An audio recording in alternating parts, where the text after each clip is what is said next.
I am Latasha with Awards Buzz. How are you? I'm good. How are you? I'm doing good. I'm doing good. Looking forward to speaking with you. And I see we're matching with the colors Come on here. now. Yes. Let's just get straight to it. Astoria absolutely was not giving in to her husband Hampton. Like you were not having it at all. Describe Astoria to me, to the soon to be viewers of this series. Like how would you describe her? I would say that she is a woman who is not willing to let go. Uh, and in so many ways, like she supports her sons. She wants for them to be successful, and despite them taking very non-traditional paths, she's got a genius of a son who wants to be a pole vaulter. She's got another extremely talented son who wants to become or explore Native American culture, and yet she is not putting any encumbrances on them. But she has all of these fears for herself when it comes to exploring what it is that she wants to do with her career, and in pursuing interior design. So when her husband, when Hampton comes back, even though they have created this life, her sons and herself have created this life, she is not willing to let go of that in order to let Hampton come back in. I think that they fell in love very young, and she believed in him for years and really supported him. And since he's been gone, she's realized, like so many people, so many women, that if it's going to be, it's up to me. I'm going to have to keep this man at bay so that I can stay on track with what it is that I want. And so I think we get to watch her navigate this, but without the anger and the bitterness. It's really just she's resolved. She's made up her mind. She said, "You need to get it together or not, but I'm doing my thing." And so you watch him try to be better, try to do right by his family. And I think that if Astoria had given in from the moment he came home, we wouldn't have been able to see that. Were there any challenging parts of this project for you? Like whether that be a scene, a particular episode? What were some of the challenges that you faced? So I have an amazing co-star, David Oyelowo, who came to me and said, "What do you want to do? What have you never done on screen that you would want to do? What talents do you have? What is it?" And I said, well, I played the violin when I was, a child. He said, "Got it. That's it. You're going to play the violin." And Wow. so in an upcoming episode, I knew I was going to play the violin. I thought I knew the song that I was going to play. So I spent weeks, just rehearsing and practicing on my own. And maybe 3 days prior to shooting this scene, Paul Hunter, our co creator, the writer of the show, who this story is based off of, goes, "That wasn't the song that I wanted you to play. That was just a placeholder in the script." 3 days before we're supposed to shoot. So I have zero time. I had a violin instructor who came in and tried to help me challenge with this challenging piece of music Mm. that I had not seen prior to that weekend.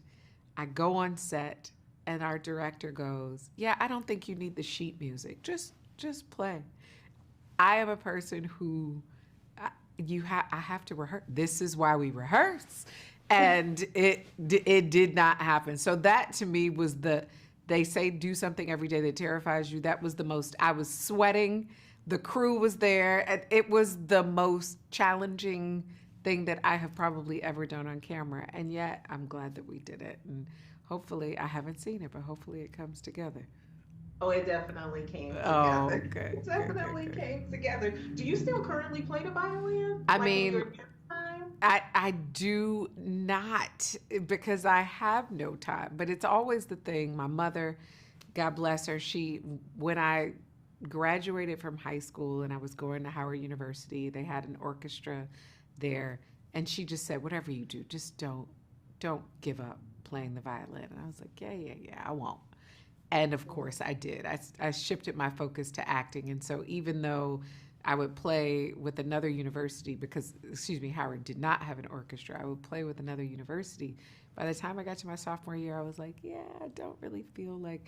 So it's one of those things that I've done a play where I got to play the violin, and I've now gotten to play it in this show, but it's something that I don't find the time to do as often as I wish I did. And that's understandable. Speaking of the episode with the violin scene, that also was an episode where you, Astoria, tapped back into you.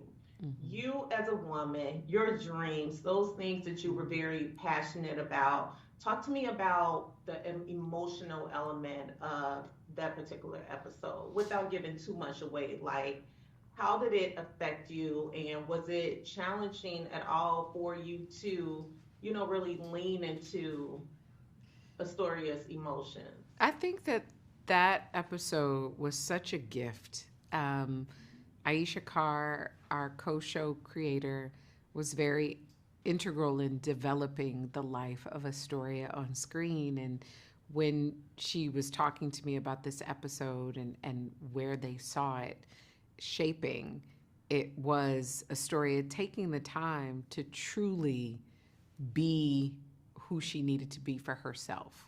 And so you watch a woman who the boys are out of the house, Hampton is out of her hair. She is going to do the things that she needs to do to try to set herself up for success and go in and get this job that she really wants. And you watch all of these interruptions, all of these people and things that she can't control that are stealing away the little bit of time that she has carved out for herself. And so for me, I think it is reminiscent of so many women that I know, and that, I watched my mom, who is an artist. She paints, she sculpts, she sews, she does all of these creative things. But growing up, she was a social worker and she was not an artist. And I think if she was born 20 years later, maybe that was a pathway that she would have been able to explore. And so emotionally, it allowed for me to really tap into who I think so many women are forced to be when they don't have a clear path to pursue their passions. And it was a freeing episode to shoot. It was terrifying in some ways.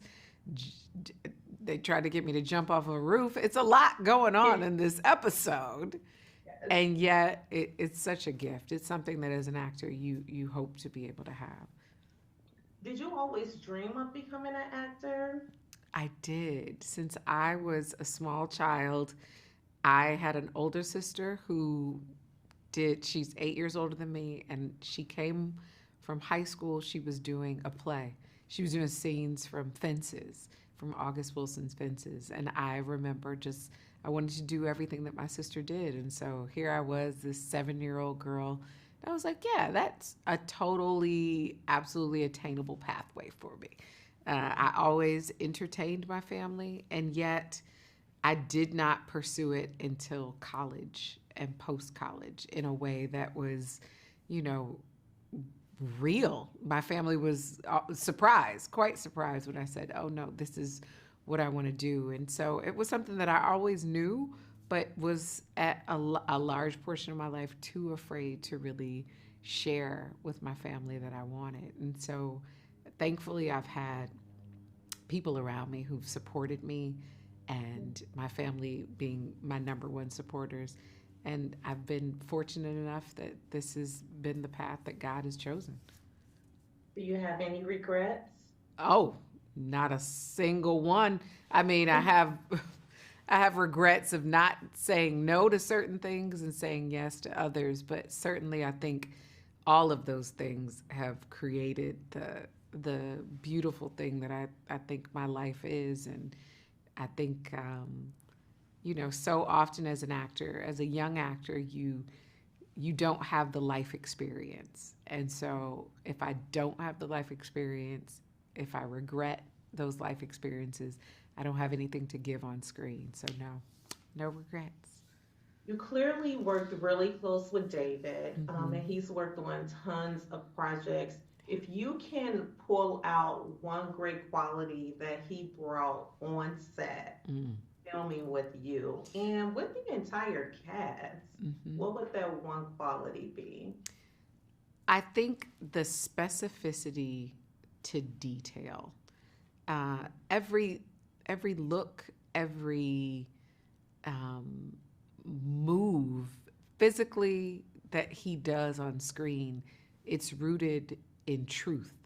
And I think it comes from him being very specific and very detail oriented about crafting a character. Even when it came to us building our relationship as husband and wife on screen, he wanted us to have experiences that we could share.